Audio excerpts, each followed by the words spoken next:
Welcome to Porch Talks. Thanks for joining me on this journey toward greater emotional and spiritual well-being. Today I'd like to talk about a new part of the brain. And just to review quickly, this is a model of the brain. Back here is the brain stem, where the sense of safety is and the impulse to fight, flight, or freeze. Under here is the limbic system, the emotional brain, where our emotions are generated and experienced. And up here is the prefrontal cortex, the creative and problem-solving thinking part of the brain, rational part of the brain. Today I want to talk about a new one, a new spot. I'm going to put it right here, and it's called the amygdala. The amygdala is a part of the brain that when you're experiencing emotional overwhelm continuously over time, and this can be many years and can be informed by traumatic events earlier in life, those living under oppression or poverty or war or catastrophes in the environment like floods and hurricanes that can be so devastating, and over time, because of this initial stressful experience, the brain, being designed to be alert and aware to keep you safe, is a very important function of the brain. This amygdala gets juiced up with stress chemicals. So the brain is on alert for anything that reminds it of the original stressful situation. And as the occurrence of stress increases, the experience over time, the natural state of the brain cannot come to a calm sense of well-being. It is on alert and slightly stressed all the time, and the amygdala gets bigger and bigger. I've seen this in children, and we work with children with strategies to help them return to a state of calm before it gets too out of hand. Experiences of connection and soothing and safety is vital for normal brain development.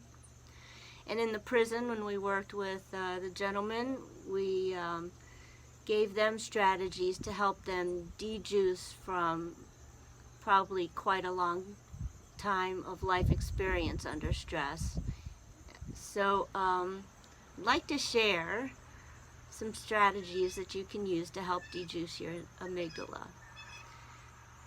The most important one is a practice that notifies the body that you're safe, and it calms the mind or the brain back into this state.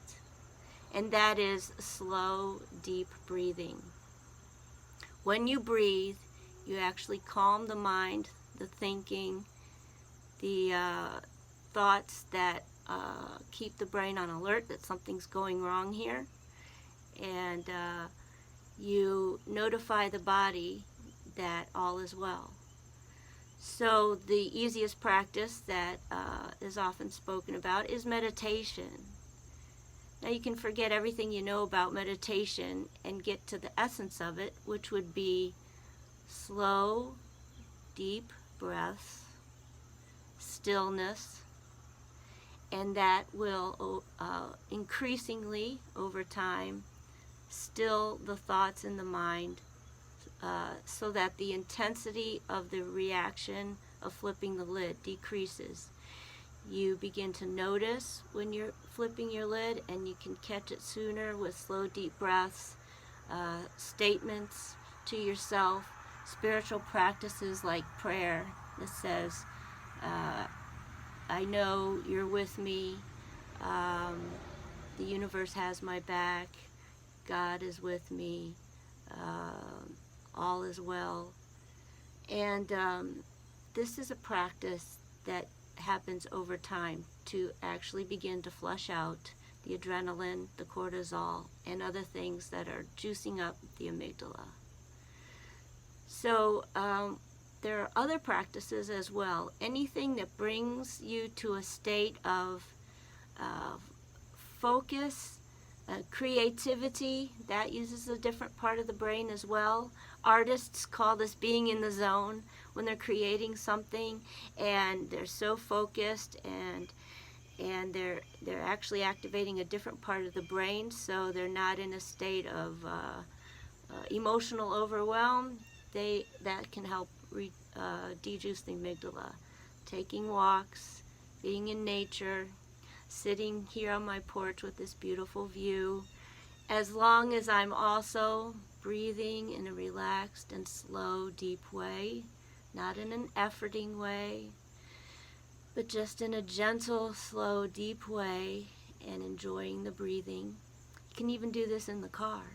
This is very easy, and I've talked about this in a previous video of while driving, breathing deeply, slowly, focusing on those things which soothe the mind, like the beautiful trees changing color and so on, wishing people well along your journey. So this is a very powerful practice, and I've seen people who suffering from PTSD over time have been able to dejuice the amygdala to a state of complete and total calm, soothing, and well-being, a brain state of well-being through a very focused practice of doing this. Not intense long periods, just short little practices over time of stillness and deep breathing. Deep breathing and stillness calms the mind and gives the body a message, a signal that everything is okay. So I invite you into that practice and let me know how that goes. And also, if you're finding these videos of value, please subscribe to this channel, and we'll talk again soon. Thank you.